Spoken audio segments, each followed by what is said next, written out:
Bienvenue sur l'Afrique raconte. Ici, chaque histoire que tu entendras vient du cœur du continent. Des villages, des familles, des joies et des larmes. Des vérités que la vie enseigne mieux que n'importe quel livre. Installe-toi confortablement, car aujourd'hui, je vais te raconter une histoire que tu n'oublieras jamais. À Abidjan, une jeune fille avait tellement honte de sa mère qu'elle faisait semblant de ne pas la connaître devant ses camarades.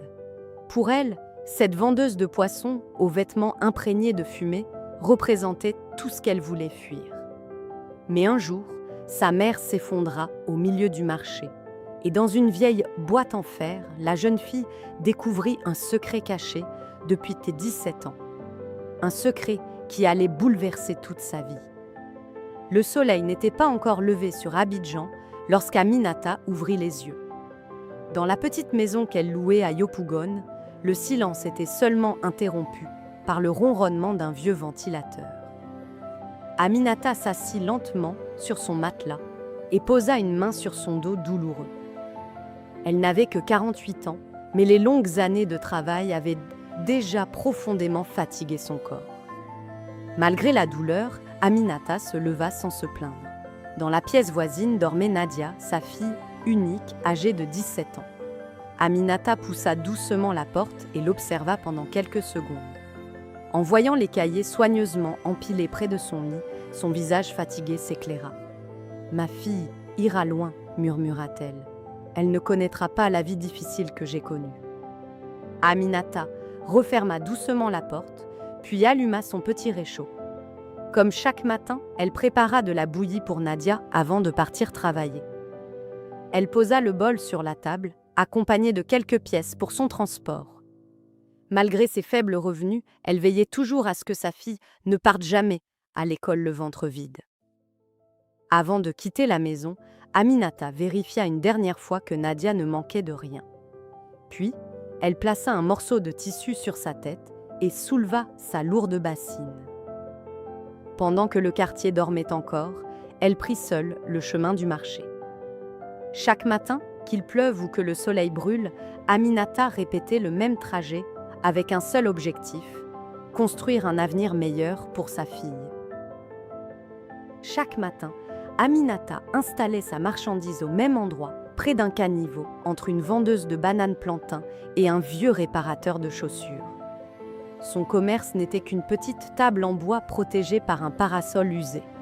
Pourtant, elle arrangeait soigneusement ses poissons fumés, ses épices et ses légumes avant d'accueillir chaque cliente avec un sourire sincère. Dans le marché, tout le monde l'appelait affectueusement « Maman Ami ». « Venez mes sœurs, le bon poisson fumé est arrivé. » Aminata connaissait presque toutes les habituées du marché. Lorsqu'une cliente n'avait pas assez d'argent, elle acceptait de lui faire crédit. Et quand une personne âgée venait acheter de quoi manger, elle glissait parfois un poisson supplémentaire dans son sac. Aminata possédait très peu de choses, mais elle partageait toujours le peu qu'elle avait avec les personnes encore plus démunies qu'elle. « Maman amie, je n'ai pas assez pour tout payer aujourd'hui. » Prends quand même, ma sœur. Tu me donneras le reste lorsque tu le pourras. Pendant qu'Aminata travaillait déjà au marché, Nadia se réveilla dans la petite maison de Yopougon. Sur la table, elle trouva son bol de bouillie, encore tiède, et les quelques pièces laissées par sa mère pour son transport. Habituée à ses attentions, elle mangea rapidement sans penser aux efforts nécessaires pour les lui offrir.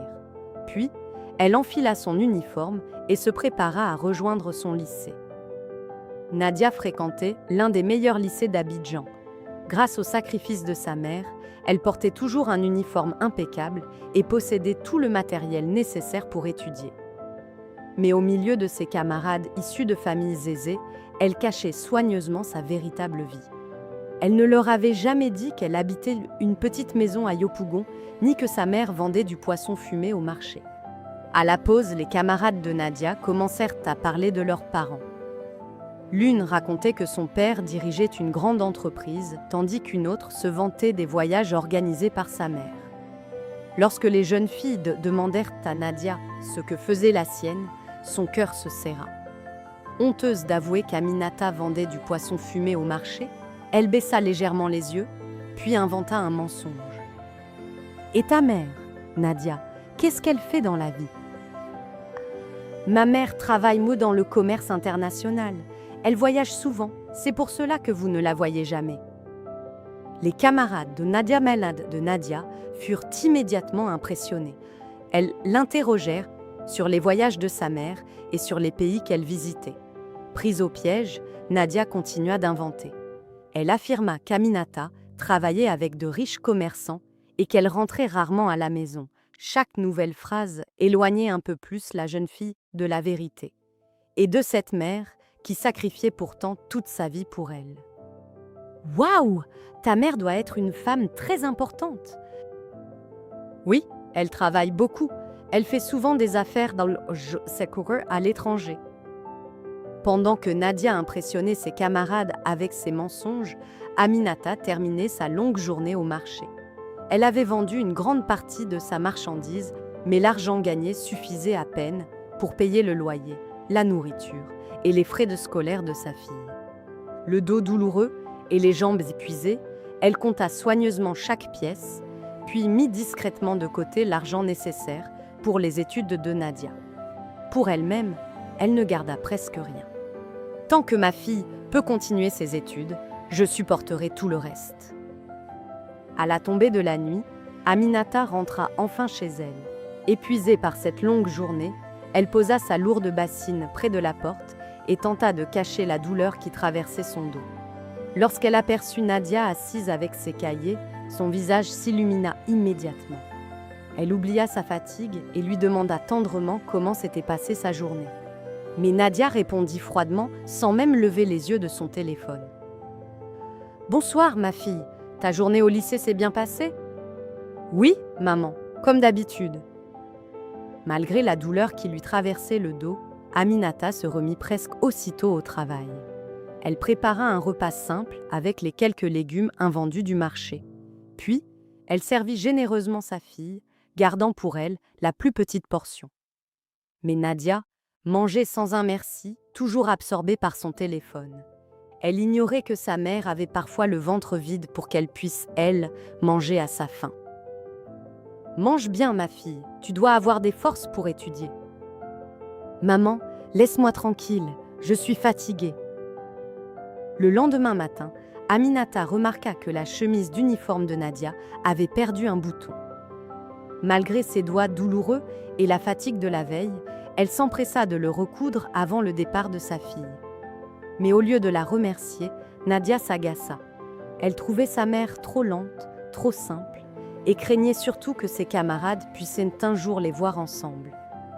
« Attends un instant, ma fille, je termine de recoudre ton bouton. »« Dépêche-toi, maman, je ne veux pas arriver en retard à cause de toi. » Quelques jours plus tard, Nadia oublia ses cahiers à la maison.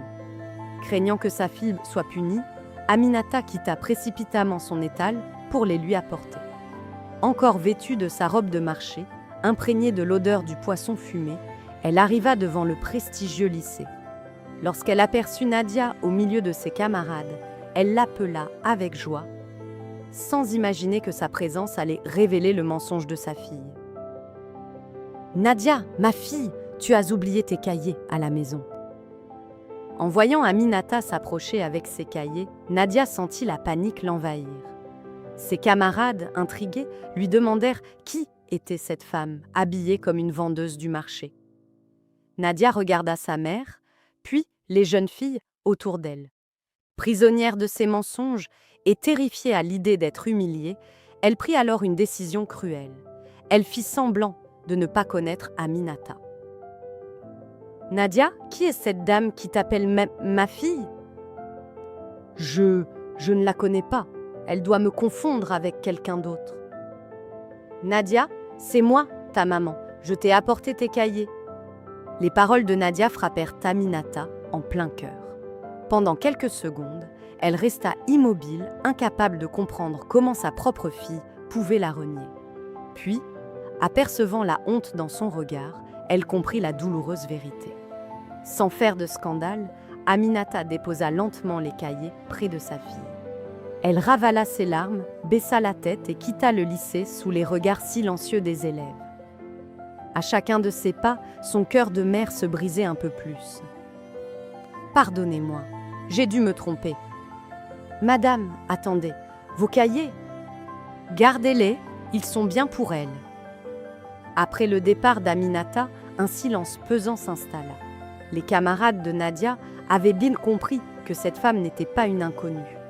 Elles avaient vu ses larmes, entendu la tendresse dans sa voix et remarqué les cahiers qu'elle avait apportés. L'une d'elles se tourna alors vers Nadia et lui demanda pourquoi elle avait renié sa propre mère. Incapable de répondre, Nadia baissa les yeux. Pour la première fois, ses mensonges ne provoquaient plus l'admiration, mais le dégoût. « Cette dame était bien ta mère, n'est-ce pas ? Pourquoi as-tu prétendu ne pas la connaître ? » Je ne voulais pas que vous sachiez qu'elle vend au marché. Tu devrais avoir honte de l'avoir traitée ainsi. Elle avait l'air de tellement t'aimer. Ce soir-là, Nadia rentra chez elle, le cœur lourd. Les paroles de ses camarades résonnèrent encore dans sa tête. Habituellement, sa mère l'accueillait avec un sourire, lui demandait si elle avait faim et s'empressait de préparer son repas. Mais cette fois, la maison était étrangement silencieuse. Aminata était assise seule dans un coin, tenant une vieille photo de Nadia lorsqu'elle était enfant. Ses yeux étaient gonflés par les larmes. Pour la première fois, Nadia comprit que son mensonge n'avait pas seulement humilié sa mère. Il lui avait brisé le cœur. « Maman, je suis rentrée. »« Ton repas est sur la table, Nadia. »« Maman, je... »« Pas ce soir, ma fille. Mon cœur est trop fatigué. » Cette nuit-là, Nadia ne parvint pas à toucher à son repas. En regardant les mains abîmées de sa mère et la vieille photographie qu'elle serrait encore contre elle, tous les sacrifices d'Aminata lui revinrent en mémoire. Les longues journées au marché, les vêtements réparés, les repas généreusement servis et les études qu'elle finançait au prix de sa propre santé.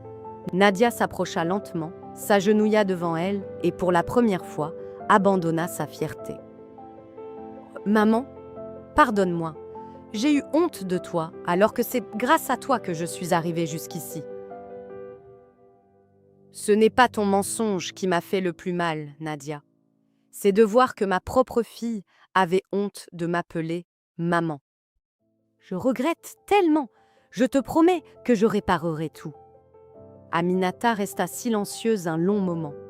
La blessure était profonde, mais en regardant sa fille agenouillée devant elle, elle reconnut dans ses yeux le sincère regret de l'enfant qu'elle avait élevé seule. Elle posa doucement une main sur sa tête. Elle ne pouvait pas oublier immédiatement les paroles cruelles entendues devant le lycée, mais son cœur de mère refusait de fermer définitivement la porte. Elle accepta de lui pardonner, à condition que Nadia prouve son changement par ses actes. « Je te le prouverai, maman. Je ne te cacherai plus jamais. » N'aie jamais honte de tes origines, Nadia. Ce sont elles qui t'ont permis de devenir celle que tu es. Dès le lendemain, Nadia décida de tenir sa promesse. À la fin des cours, elle aperçut Aminata, qui l'attendait discrètement devant le lycée avec son vieux sac de marché. Cette fois, Nadia ne détourna pas le regard. Sous les yeux étonnés de ses camarades, elle courut vers sa mère, la serra fièrement dans ses bras et la présenta sans honte. Par ce simple geste, elle commença enfin à réparer le cœur qu'elle avait brisé. « Les filles, je vous présente Aminata, ma mère. Elle travaille dur au marché pour payer mes études et je suis fière d'être sa fille. Pardonne-moi encore, maman, je ne te renierai plus jamais. Tes actes parlent aujourd'hui pour toi, ma fille. » Quelques semaines plus tard, Nadia n'était plus la même jeune fille. Chaque samedi, elle accompagnait désormais Aminata au marché et l'aidait fièrement à servir ses clientes. Elle parlait ouvertement du courage de sa mère et ne cherchait plus à cacher ses origines. Grâce à son travail et à ses sacrifices, Nadia poursuivit brillamment ses études. Elle avait enfin compris qu'une mère modeste n'est jamais une honte. La véritable honte, c'est d'oublier les mains qui se sont abîmées pour construire notre avenir. « Maman, laisse-moi porter ce panier. Tu en as déjà assez fait pour moi. » Je suis fière de la jeune femme que tu deviens, ma fille. Et moi, je serai toujours fière d'être la fille d'Aminata. Plusieurs années plus tard, tous les sacrifices d'Aminata portèrent enfin leurs fruits. Nadia termina brillamment ses études et reçut son diplôme sous les applaudissements de toute l'assemblée. Mais avant de quitter l'estrade, elle demanda à prendre au théâtre de la parole. Devant ses professeurs et ses anciens camarades, elle invita sa mère à la rejoindre.